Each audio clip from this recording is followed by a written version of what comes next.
Welcome to the Infowars Nightly News. I'm David Knight. It's Wednesday, February the 13th, 2013. Now, tonight's top story is the Waco-style conclusion to the Chris Dorner manhunt. If you watched the nightly news last night, you saw Alex Jones talking live as it was happening, as the cabin was burning, and talking about how 2 hours earlier, before it had even started, he had predicted that this exact thing was going to happen. Now, how did he know that? Well, he predicted what was going to happen when they cut the CNN live feed, because that's exactly what they did in Waco. When they didn't want people to see what they were about to do, they cut the live feed, because CNN and the mainstream media essentially helps the police to cover up what they don't want people to be seen. And this is exactly what they did at Waco, which, by the way, is coming up for its 20th anniversary, April the 19th. Now, it got more interesting because as the day progressed, this morning we had some audio recordings of police scanners talking about how they were going to burn the place down. Now, we reported it. Infowars reported on their website. Alex talked about it on the radio program. Drudge linked to it. It was going around the internet, but the mainstream media still was not talking about it. But listen to the actual transcripts from this article by Paul Joseph Watson. All right, we're going to go ahead with the plan with the burners, says one officer. Copy, replies another. Like we talked about, the first officer responds. The burners are deployed and we have fire, says another officer moments later. In separate clip carried by a local news channel, police are heard to say, effing burn this MFer and burn that effing house down. And in a CBS LA broadcast, they said, get the gas and burn it down. Now, as this was happening, like I said, the mainstream media was simply talking about the fact that the cabin was surrounded. And then a fire started. There was no discussion as to what might have started the fire.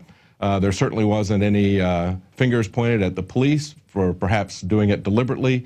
None of that was being talked about. As a matter of fact, it got even worse as the police scanner audio started circulating and getting wider and wider coverage. In the afternoon, CNN had a commentator on, and they talked about the tape without actually playing the quotes, because the quotes are pretty explicit. And it was dismissed as being bravado.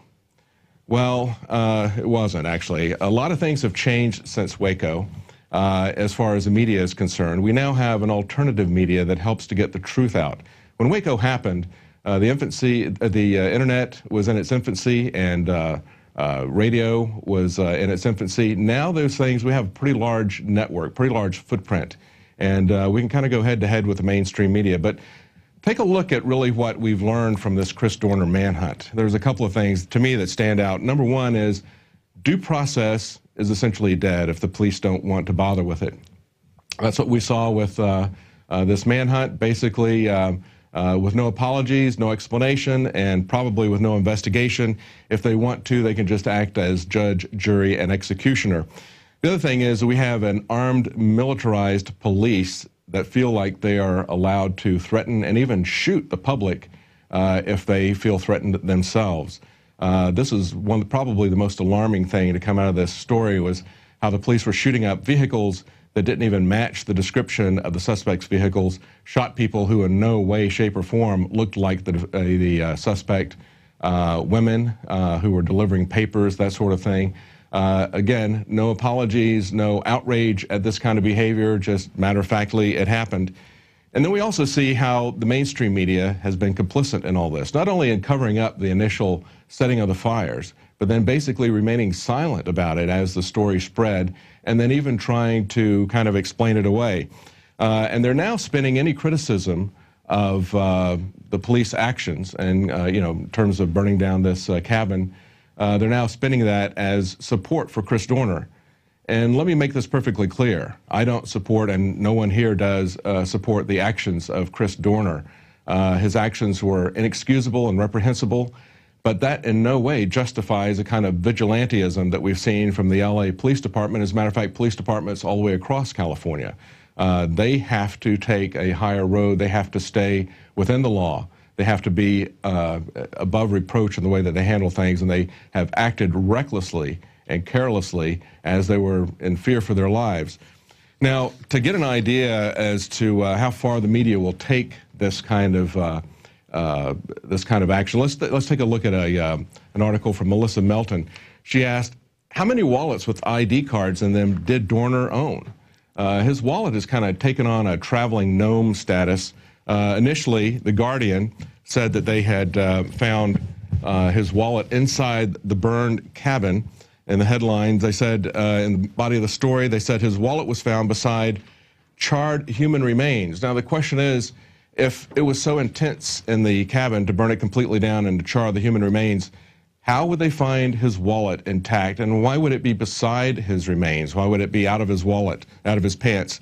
The Washington Times also noted that after an intense hours-long fire, one official with knowledge of the police investigation who spoke on condition of anonymity said investigators found a California driver's license with the name Christopher Dorner on it, along with a wallet and various personal items inside the cabin. That's according to the Associated Press.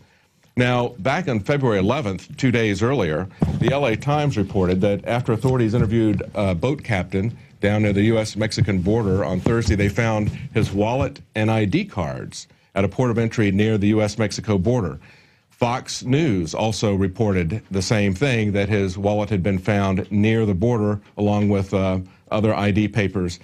And if that isn't strange enough, a San Diego paper that also reported the border incident then said that a shuttle bus driver turned over Dorner's wallet and LAPD police badge and photo ID to the San Diego police after a passerby found them near Lindenberg Field.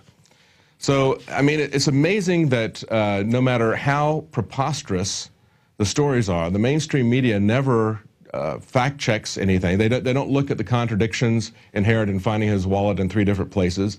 They never questioned the idea that his wallet could survive a fire like it was made out of some kind of black box material.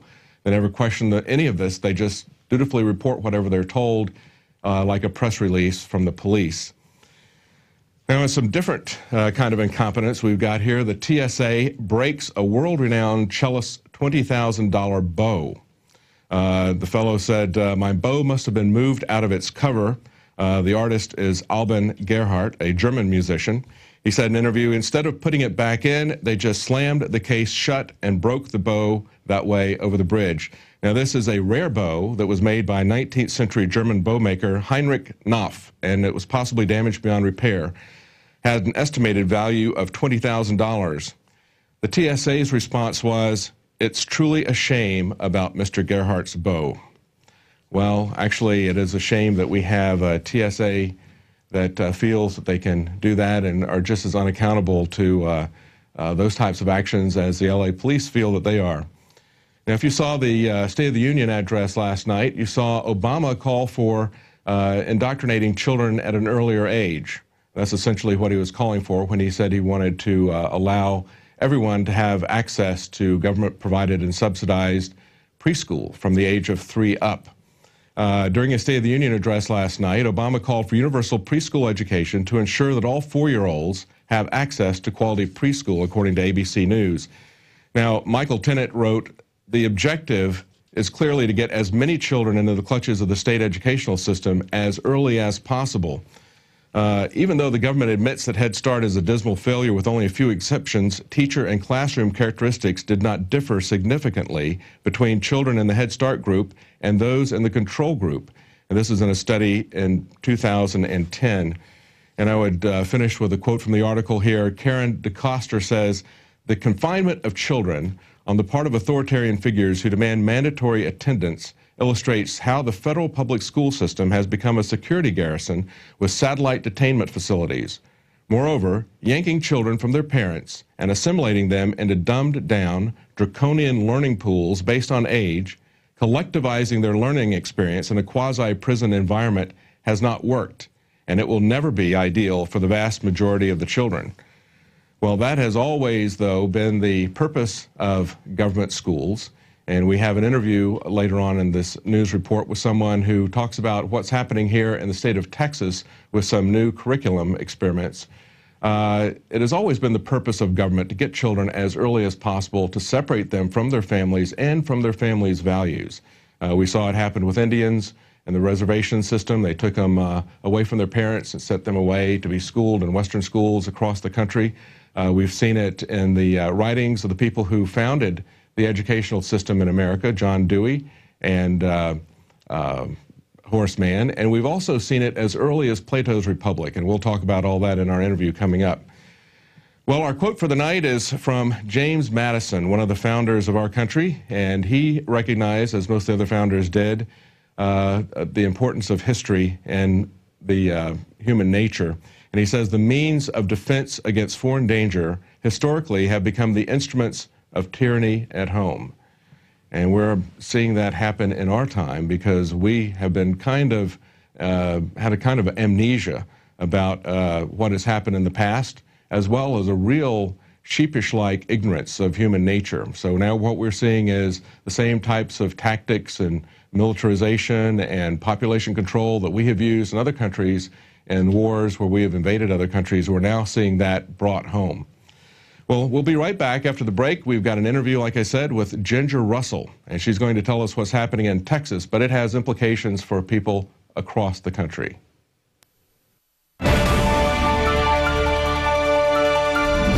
ProPure is introducing Pro One.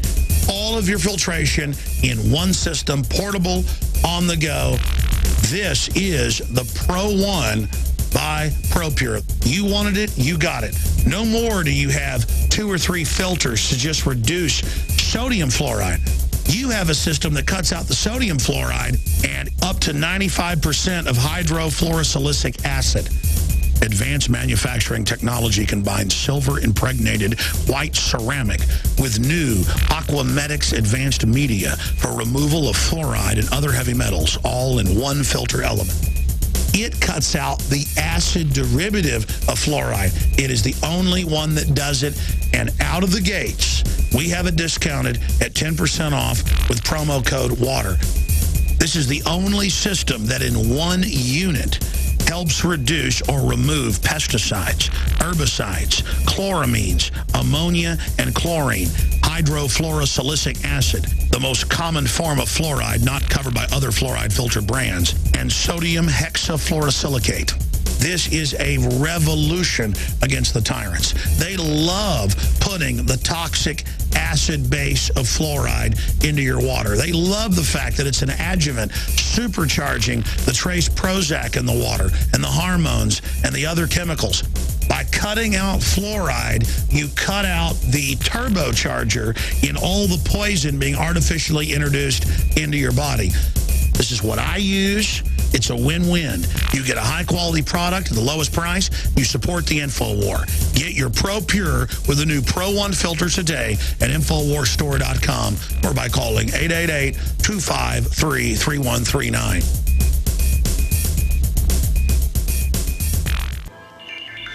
Alex Jones here with a message that could revolutionize health in this country. Going back about 1.5 years ago, I began to learn about the incredible health effects of longevity products. Aaron Dykes lost 92 pounds. We're going to show you some before and afters.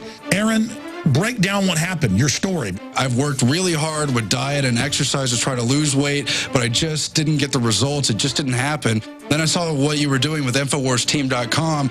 I wasn't even trying to lose weight, but I got it because I wanted to feel better energy. I wanted that nutrition. Didn't even understand how that could kickstart my own weight loss goals, but the products did that for me. I found myself suddenly losing weight, more energetic, wanting to exercise, wanting to eat the right foods. And they don't even advertise it as weight loss. I want to challenge our radio listeners to go to InfoWarsTeam.com. Sign up as a distributor and get wholesale pricing discounts at InfoWarsTeam.com.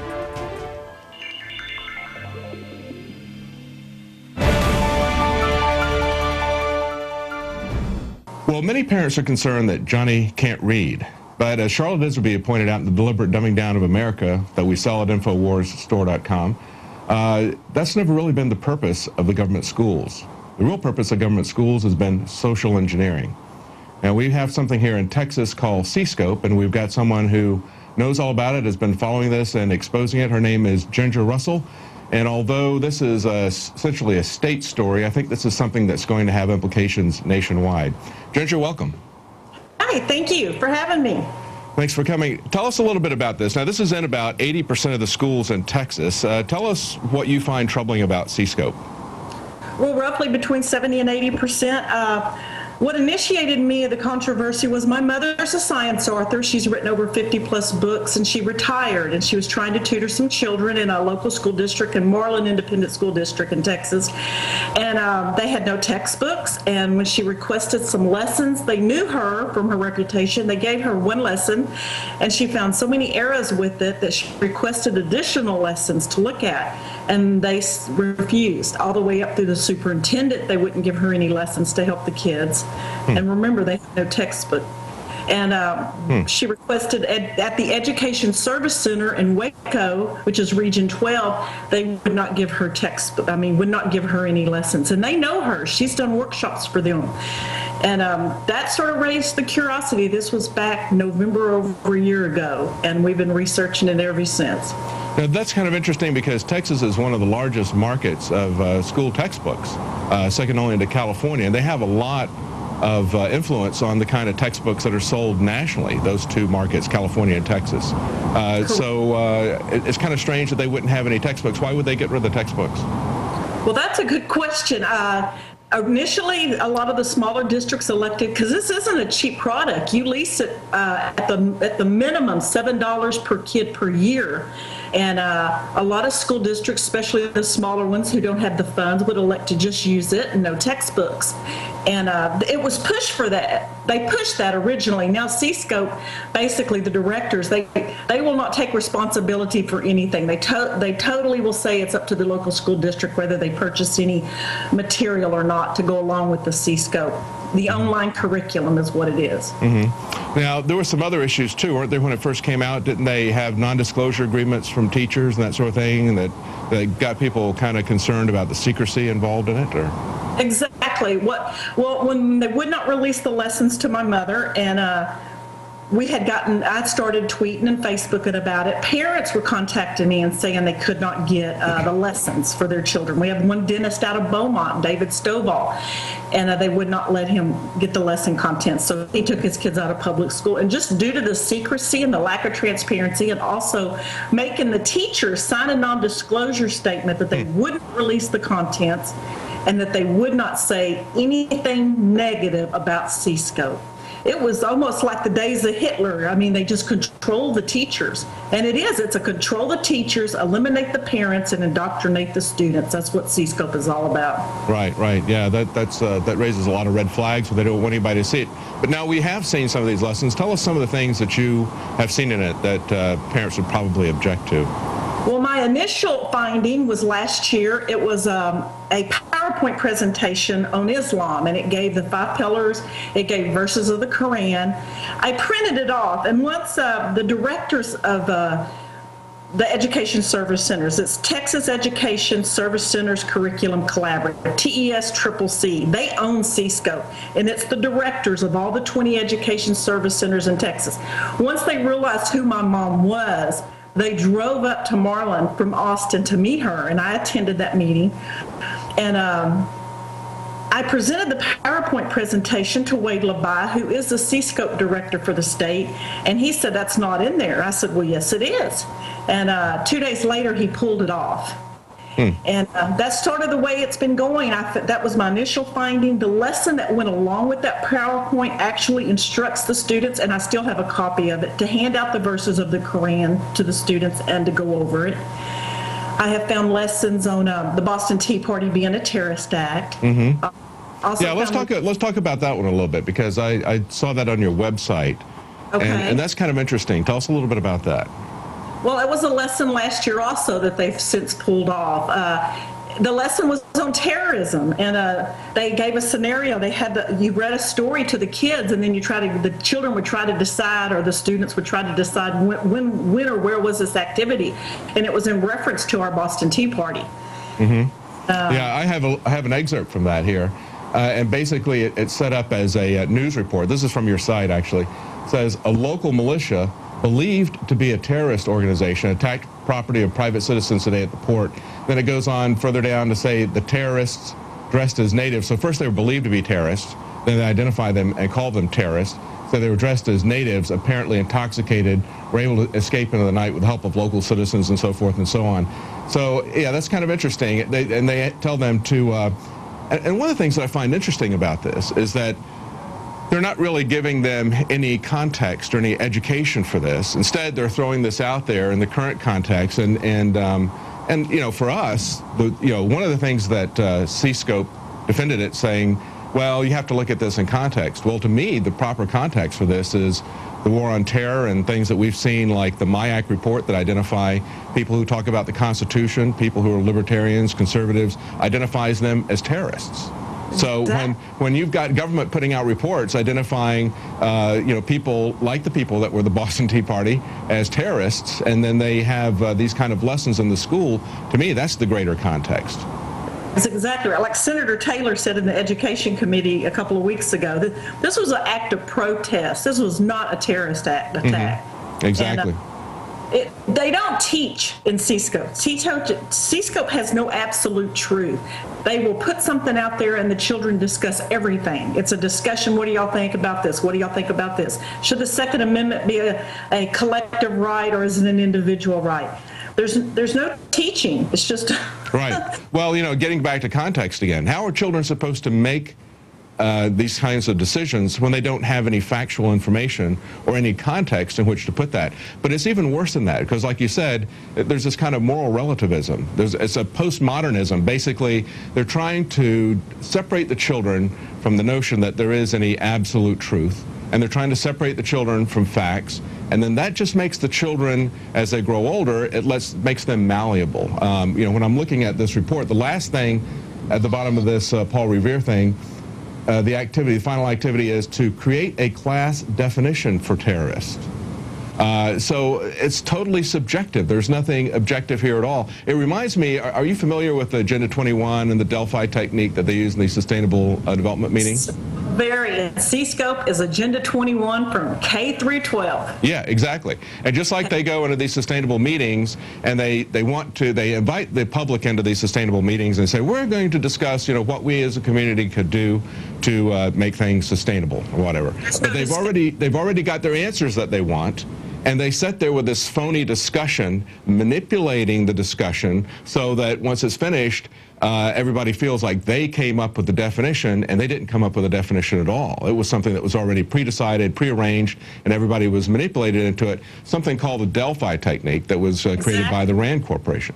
Exactly. And matter of fact, our schools are doing that now in Texas. I went to Anderson ISD. There's this new vision thing that the Texas schools are doing, which C-Scope's all tied into it. And it was the Delphi technique at Anderson ISD Independent School District. They had a community meeting, and it was I've been to them before, so I knew what I was going to walk in on. And sure enough, that's what it was. And well, what is it that you? I'm sorry. What is it you have people doing now? You have some kind of a call to action here in Texas. What are you trying to get parents to do? Well, right now we're still Steve Toth, House Representative Steve Toth, a new freshman, a great guy. He has got House Bill 760 that will put C-Scope underneath the review of the State Board of Education, and we're pushing for our House representatives to do that. We're also asking Senator Patrick to please help us get through that. Get that through, I think, through the committee, through the Education Committee. And informing parents. I started this out as just my mom and I, and just through over a year's worth of time and through meetings and social media, we've been able to get the word out. And have I been attacked by the left? Oh, yeah. Well, I guess one of the things that I find disturbing about it is that, this is something that, because it is set up to help people with tests, it looks like it's something that, whenever you promote something as helping students pass a test, as a way to manipulate the curriculum, not only for the government schools, but also for private schools and even homeschoolers. Do you see that happening? I don't see it so much with the homeschool, and I was fortunate enough to homeschool my two children, which are grown now, but I have noticed that some of the private schools have bought this, some of the Christian schools, but I really think that they bought it innocently because the education service centers are pushing it as this wonderful thing that meets with the Texas TEKS, and I think some of them have purchased it on accident, and as long with a few public schools, but not very many. Some of the superintendents are in on this. I haven't quite figured out how, but they are. And well, as you mentioned, you homeschooled your children. I homeschooled my children. One of the reasons we did that was because we were aware that from the very early foundations of government education in this country, with John Dewey and Horace Mann and people like that, they were very clearly stated that it was about social engineering. And if you go all the way back to Plato's Republic, it was all about having compulsory tax-funded schools so the government could educate and control the children. We even see this with Obama's push last night in his State of the Union, where he's wanting to get more children into grades 3 and 4. Preschool, or I should say, at the age of 3 and 4. So, it's the sort of thing where they don't come at you initially necessarily as a mandate, and they're not mandating this for private schools, but there's this incentive, there's this carrot and the stick. You want your children to do well in the standardized tests, and of course the standardized tests are going to be set up for whatever this curriculum is that they're pushing. So it's an instrument of control that goes out there, and they offer this preschool to parents who are having difficulty providing child care because they're struggling economically. So they put them in this, and that gives them control of the children at a very early age. It's something very insidious. Yeah. I know. I went to a meeting on Monday night in Huntsville, and they mentioned that they have a school there strictly for 3 and 4-year-olds. I'm like, are we running a government daycare now at all of our school districts? Right. Well, if you go back at Plato, wanted. He wanted to destroy the family, and he wanted women as well as children to be community property because he wanted everyone to see the government as their father or as their uncle, right? So, this is where I think a lot of the attacks on the family, which are coming through curricula like this, that you see is postmodern, is anti-family, is anti-Christianity. So you see this type of stuff trying to tear down any moral absolutes, trying to tear down any family connections that people have, making everyone essentially a ward of the state, a dependent of the state. It's a very serious thing. So.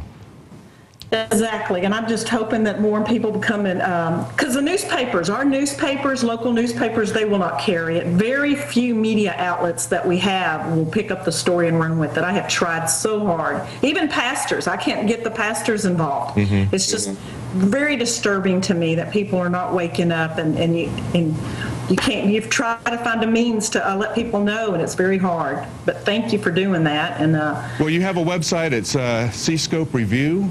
Is that .com? That's .com, correct? TXCScopeReview.com.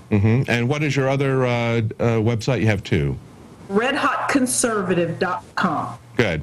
Well, I would suggest people go there, get more information about C-Scope and see what's happening in their schools. Parents need to be involved, but they also need to realize that the government is not really all that interested in their involvement and not very welcoming to that involvement. So, people need to understand what the whole purpose of government education is and consider whether they want to try to get their kids into a private school or homeschool them or something to get them out of that environment. This is something that affects Texas. It's very widespread in Texas.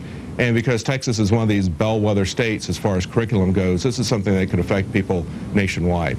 Yeah, and I just have one more thing to say. We have 2 representatives on the State Board of Education, Thomas Ratliff and Patricia Hardy. They ran on a Republican ticket. They are totally for C-Scope in this Marxist curriculum. Don't let the R in front of their name fool you. Well, yeah, we see that over and over again. Well, thank you for staying on this and for educating people. And again, if anybody wants to get some more information about that, that's TXCScope Review, the correct.com. Right. Thank you very much, Ginger. Thank you. Have a day. Blessed day. You too. Bye-bye. Well, as I said at the beginning, we do have a book from Charlotte Iserby, an insider with the Department of Education, The Deliberate Dumbing Down of America. If you want to know more about this topic, she explores it in a great deal of depth. And you can also pair that with an excellent documentary about schools called Indoctrination. So you get that 2-pack. It's something, if you have children in school or you care about the state of this country, you owe it to yourself and to others to know what's going on with government schools. It's not about education, it's about indoctrination. Always has been, always will be. Going all the way back to Plato, but it is explicitly talked about by the founders of American education, Horace Mann, Thomas Dewey. They laid it out there for you. If you do the investigation, you'll understand what it's about. Well, that's it for our news broadcast tonight, but coming up after the credits, we have a special report from Alex where he explores evidence of us living in a computer simulation or something like that, what I would call intelligent design. So that's coming up right after the credits. Stay tuned.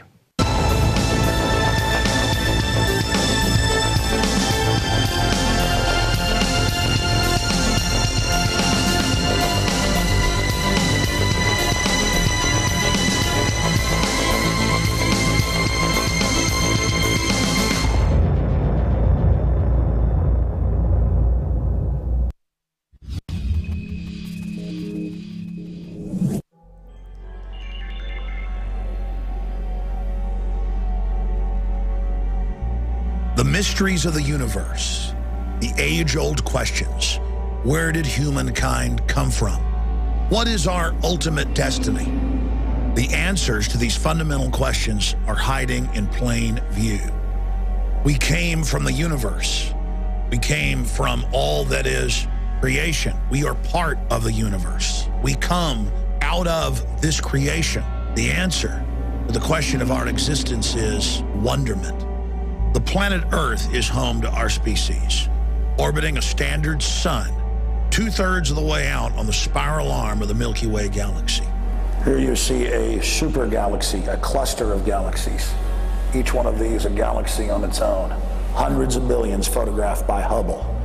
And Hubble isn't even getting out of our backyard. We are in the middle of wonderment, the middle of incredible creation. Humanity has not even dreamed or the mind imagined the potential of our species. People say they want to travel to space as if it's some distant place when we are part of the universe, living on an incredibly rich and gorgeous planet in the middle of a universe with hundreds and hundreds of billions of photographed galaxies, themselves containing hundreds of billions of stars and planetary systems very similar to our own. Our planet is like a grain of sand at an endless beach. But still, despite the fact that it's so tiny, all of our species' history has taken place on this globe. All the kings, all the tyrants, the heroes, the families, the little children, the discoveries, the passions that were felt. All of those experiences have taken place here on this planet. And though our individual lives are finite, we are connected to our ancestors and their discoveries, their triumphs, their misfortunes. And we reach forward into the future towards our future progeny. And as long as our species is not destroyed, we truly live forever. Of the countless species that have swum in the Earth's seas, flown in the sky, crawled across the plains, humanity is undoubtedly superior to them all. But that doesn't mean that we'll always be here. Hundreds of thousands of species have lived on this planet, sometimes for millions of years before their species disappears, often suddenly. All we're left with is their fossils, snapshots, shadows of what they were. Look at this fantastic fossilized dinosaur skull. Was it the inspiration for the space jockey in Prometheus? Truth is stranger than fiction. All of the thousands and thousands of fantastic species, humanity needs to understand that our existence is just as fragile. Scientists hotly debate whether it was a meteorite, a comet, or other outside threat that destroyed the dinosaurs. With humans, our main threat is ourselves. We've had the power to do it for more than 60 years. And every day we see different scientific installations having disasters. We are the equivalent of gods to Stone Age men. And we can't afford to make the mistakes they made because we will destroy ourselves with the technologies that we have developed. So far in our history, technology has been neutral. It is a promising tool that could allow us to grasp an infinite future. But at this time, the entire development of these systems is in the hands of the globalist, super predators who have a lustful disdain and hate for humanity. Globalist social engineers openly talk about the population of the planet like we're little animals in petri dishes to be manipulated, to be controlled, to be tested upon. Foster children and U.S. military personnel have had chemicals, biologicals, and radiologicals tested on them for more than 60 years because the elite believe that they're nothing but unconscious animals. I'm asking humanity to realize that a very small group of inbred, unhappy, twisted, and wicked people have seized control of human development and are attempting to establish a total control system of technocratic surveillance and dehumanization. It is now that we must begin to struggle against their bureaucracy, fighting their 1984 system with liberty and freedom and enlightenment and truth until the levers of technological development are leveraged from the hands of the globalist, humanity has a very dark future.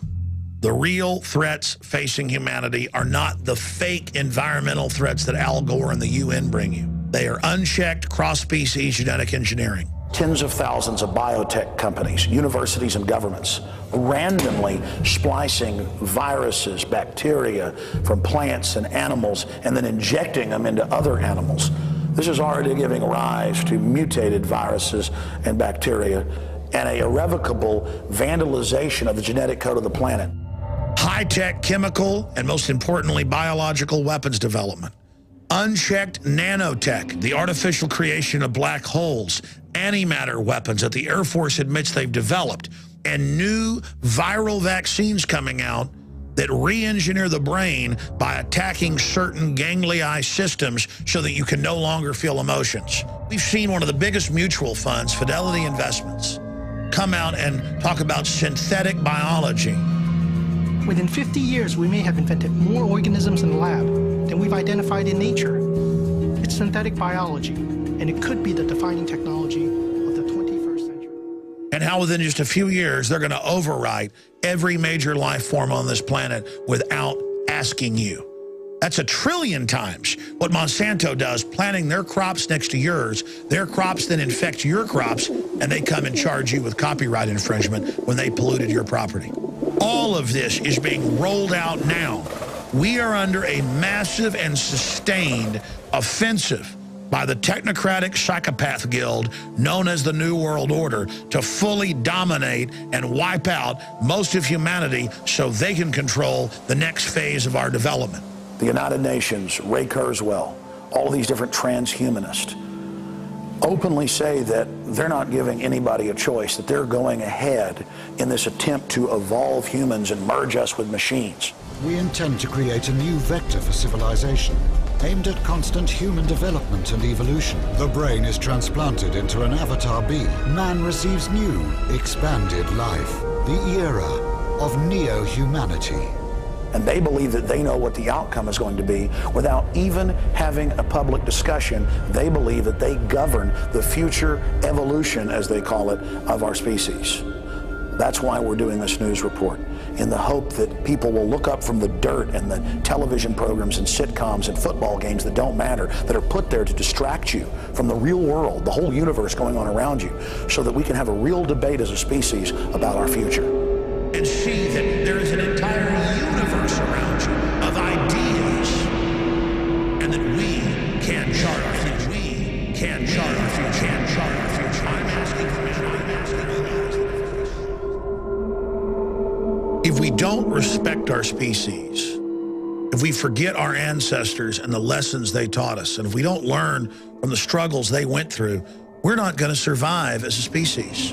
You see, we as humans have this instinctive feeling that we've been here forever. When we read the writings of Plato, written more than 2,000 years ago, or William Shakespeare 500 years ago, their words are spoken alive in our minds. This is communicating with people in the past. And like electricity, it gives us a clear connection to them and the present towards the future. That, my friends, is magic. And that's why our species is timeless. Why have all human societies going back thousands of years scraped their names on tree trunks or on cave walls? Because there is a fundamental human need to communicate forward into the future. It's ingrained in us to teach those that come after us the experiences we had so that they don't relive the mistakes that we made. And so they will learn from the good things that we discovered. We communally share in the knowledge that our species has developed. This is what's different about mankind versus all the hundreds of thousands of species that have come and gone on this planet in its ancient history. We are able to change our environment. We are able to grasp that we're finite, and we are able to construct systems and languages and sciences of mathematics, just as we can decipher the hieroglyphs in Egyptian caves and know what they were thinking 4,000 years ago. We can go back 500 years ago to William Shakespeare. In Shakespeare's Hamlet, they are burying someone and accidentally dig into the grave of a man who had taken care of Hamlet when he was a child. And Hamlet, in awe, looks at the brow ridges and the face of the skull that was his childhood babysitter and says, I laughed at your jokes. You carried me on your shoulders 1,000 times, and now look at you. You're nothing but a skull. How could it be? You were there full of life and everything, and you're gone. You're gone forever. But he's not really gone forever, because just as William Shakespeare's words continue on, your knowledge, discoveries you make are passed on. That's what's so amazing about humanity. We can argue all day if there's life after death. But I know one thing, we're alive and sentient right now. And ideas that we develop, art that we create, lives on forever. And even if you don't believe in God, look at the beauty and the majesty of the universe. The universe doesn't make junk. And so don't ever think you're garbage. Don't ever let the system make you feel insecure and hollow inside, hoping that you never advance in your hierarchy of needs. They want to keep you stunted while they live and we sleep. While they are conscious, while we are in a dream state. The planet's social engineers openly talk about us as animals, and they see the society they've constructed as an artificial habitat meant to keep us from ever discovering the wider, real world. It's time to really get outside the box. It's time to realize the wonder that's all around you. If we go back to the Greek philosopher more than 2,000 years ago, Plato, he wrote an allegory or an analogy of people chained inside a cave. Their only reality is images dancing on a wall, a puppet show in front of a fire. And one of them is able to break out and go up to the surface and sees deer and the sun and the moon and the whole world and tries to come back and warn people. And they say, hey, shut up. We've got a lot invested in this mirage. We want the mirage, not the real thing out there. It is our job to try to break people out of this matrix and to see how incredible and magical this universe and this world is. And to realize that we have value. We're special. What do we see through the controlled corporate media? That humanity's a disease, that the world would be better off without us. Too many kids are what's making the planet worse. Human beings are a disease, a cancer of this planet. It looks like you've got a case of the humans. Bad humans. They multiply over 300,000 a day, consuming anything that crosses their path. The establishment is preparing us with a psychological race consciousness memory that we're trash and that we're bad and that we shouldn't have a survival instinct. Earth is just the start. Who knows what's next? They are openly preparing to release biological weapons to reduce the population. This is the real development, not sitcoms on television. The real world is going on around you while you're turning your life over to a television that is literally programming you. Think about what the social engineers feed us. Every television ad, every big blockbuster film has messages crammed into it. You have men going and fantasizing that only Batman or the Incredible Hulk could defeat threats, not the average person. That sports icons are all that matters. And that we're all basically garbage and only this Madison Avenue Hollywood system matters, when it is only a tiny part of the overall spectrum of life going on this planet. And it's a facsimile. It's a prosthesis. It's a fake. It's a fraud. Consciousness is unspeakably incredible. The real world is an infinity more valuable and fulfilling than the fraud that is mainline television and all of these films and this dumbed-down culture that seeks to keep you shuttered inside the cave, to make you feel small and to make you feel like you need the images they project on the wall more than you need the real world waiting right up those steps on the surface. And even when you make it to the surface out of the cave, you're only here on this planet, and outside of it is the larger cave. and still more. You must leave one box and then leave another and still leave another. This is the human experience. This is the electric magic and the wonderment of consciousness and being awake. The doors to the universe and the things we can't even imagine are standing open to us. Don't let their false paradigms and false roadmaps be injected like viruses into your mind.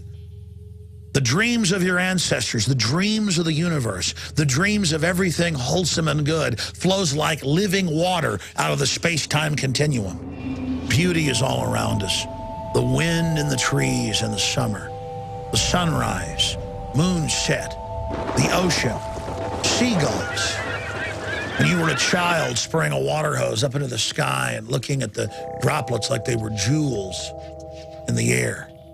Your children, your grandmother, your grandfather, feeling that first gust of autumn wind on your cheeks, looking up and seeing the stars at night. Everything is a miracle. The fact that you can recognize beauty, the fact that you know when something is wholesome and good, shows that you recognize what is beautiful and wholesome in the universe. You resonate with the good. You recoil from the bad. And because the bad seizes control of the power structures so that it can unnaturally thrive and operate, you pull back saying, ooh, I don't want to go there. I don't want to resist them. But by doing that, you turn the world and the universe over to evil. We cannot allow the planet Earth to become a beachhead of the satanic forces that have bred here.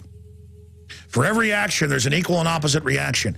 And there is incredible beauty and creation and power and mission and destiny on this planet. This is an amazing place. And that's why the forces of evil are here as well. And we are in a struggle, not just for this planet, but in the universe around us. Think how far humanity has come in the last 6,000 years. Think of where we could go. As the Bible says, the ear has not heard, the eye has not seen what is in store for us. We are at the jump point for our civilization, for our species. Everything we do now will govern the future of human development forever.